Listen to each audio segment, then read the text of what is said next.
महिलांची महाराष्ट्र केसरी स्पर्धा वर्ध्याच्या देवडी येथे आयोजित करण्यात आलेली आहे। विदर्भ केसरी आणि पहलवान वर्ध्याचे माजी खासदार रामदास तडस यांनी ह्या संपूर्ण महाराष्ट्र केसरी महिला कुस्तीचं आयोजन केलेलं आहे। थेट आपल्या सोबतच आहे। काय सांगाल, महिला महाराष्ट्र केसरी स्पर्धेचं आयोजन केलं, काय सांगाल? दिनांक 24 आणि 25 ला या महाराष्ट्र केसरी महिला कुस्ती स्पर्धा आणि त्या वजनातल्या राज्य अजिंक्यपद महिला कुस्ती स्पर्धा 24 आणि 25 ला जानेवारीला देवळी येथे स्टेडियममध्ये फार भव्य स्टेडियम बांधलं त्या ठिकाणी होत आहे। आणि आमचा महाराष्ट्र राज्य कुस्तीगीर संघाचा एक उद्देश आहे की ज्याप्रमाणे महाराष्ट्राचं वैभव पुरुषाच्या कुस्तीमध्ये होतं, महाराष्ट्र केसरी ज्यावेळेस आम्ही स्पर्धा पाहिल्या, आम्ही खेळलो सुद्धा त्याच्यामध्ये, तर अद्भुत स्पर्धा राहायच्या। परंतु त्याचप्रमाणे महिलाला सुद्धा संधी मिळायला पाहिजे आणि म्हणून आम्ही दुसऱ्यांदा, म्हणजे पहिले कोल्हापूरपासून सुरुवात केली, दुसऱ्यांदा देवळीला महाराष्ट्र केसरी महिला कुस्ती स्पर्धा होत आहे। त्या स्पर्धेमध्ये या महाराष्ट्राचे 51 संघ भाग घेणार आहे। 36 जिल्हे आणि महानगरपालिकेचे 2 असे 51 संघ भाग घेणार आहे। 400 महिला त्या ठिकाणी कुस्ती लढती होणार आहे। 2 दिवसात 3 मॅचची व्यवस्था केली आहे मी त्या ठिकाणी। सकाळी आणि संध्याकाळच्या दोन्ही सत्रात ह्या कुस्त्या चालू राहील आणि ह्या अद्भुतपूर्व कुस्त्या म्हणजे विदर्भात पहिल्यांदा ह्या कुस्त्या होत आहे महिलाच्या। महाराष्ट्र केसरी तर पहिले झाले आहे, पण विदर्भात महाराष्ट्र केसरी स्पर्धा पहिल्यांदा होत आहे।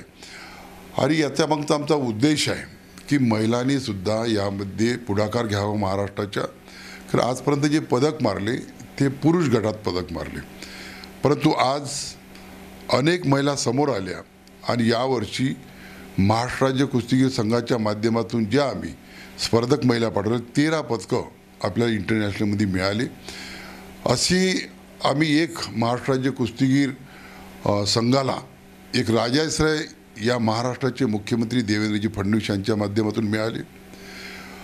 या ठिकाणी मुरली अण्णा मोहोळ जे आमचे उपाध्यक्ष बी आहे, त्यांचा राजाश्रय बी आहे आणि या देशाचे मंत्रीसुद्धा आहे, त्यांचासुद्धा राजाश्रय आम्हाला मिळाला।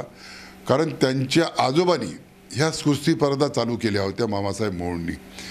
आज त्यांना समोर घेऊन जाण्याचं काम या ठिकाणी मुरली अण्णा मोहोळ करत आहे, त्यांच्यासोबत आम्ही सर्व आहे आणि ह्या स्पर्धा चांगल्या होईल या दृष्टीने आम्ही प्रयत्न करणार आहे। एकंदरीत विदर्भामध्ये महिला कुस्तीपटू तयार व्हावी यासाठी अनेक प्रयत्न तुमचे होताना दिसत आहे, मात्र महिलांचीच विदर्भ महाराष्ट्र केसरी आयोजन केले।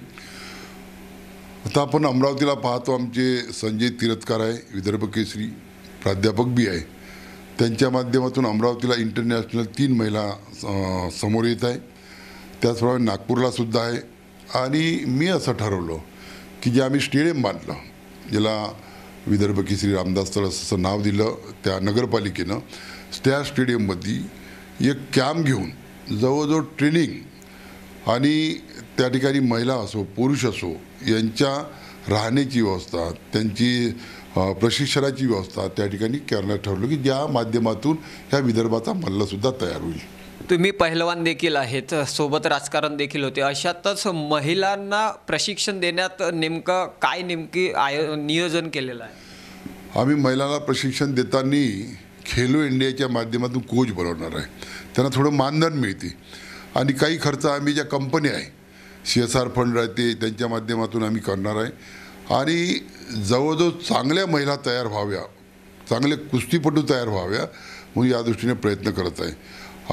ज्यावेळेस आता 24 तारखेला ह्या स्पर्धा चालू होईल त्यावेळेससुद्धा आपल्या विदर्भातल्या काही महिला चमक दाखवेल असं मला वाटते कुस्तीगीर। एक शेवटचा प्रश्न घेतो, काय वाटते एकंदरीत हे संपूर्ण कुस्ती आयोजन तुम्ही केलेलं आहे, तुमचं वैभव म्हणजे जे कुस्तीचं वैभव आहे, तुम्ही पहिलवान म्हणून प्रचलित आहे, विदर्भ केसरी देखील आहे, वैभव प्राप्त व्हावं यासाठी नेमकं हे प्रयत्न? माझं स्वतःचं मत असं की राजकारण नंतर पहिले खेळ आणि तोही खेळ म्हणजे कुस्ती। ज्या कुस्तीनं देवीसारख्या छोट्याशा गावामधून मला दिल्लीपर्यंत पोहोचवलं, त्या कुस्तीला चांगला वैभव यावं या दृष्टीने माझे सातत्याने प्रयत्न राहणार आहे। नक्कीच कुस्तीला चांगलं वैभव यावं यासाठी यांचे प्रयत्न राहणार असल्याची प्रतिक्रिया माजी खासदार विदर्भ केसरी रामदास तडस यांनी दिली. मात्र वर्ध्याच्या देवडी येथे महिला महाराष्ट्र केसरी कुस्तीचं आयोजन करण्यात आलेलं आहे. यावर्षी कोण नेमकं महाराष्ट्र केसरी महिला बनते हे देखील पाहणं तेवढंच महत्त्वाचं आहे. मिलिंद आंडे, G24 तास, वर्धा.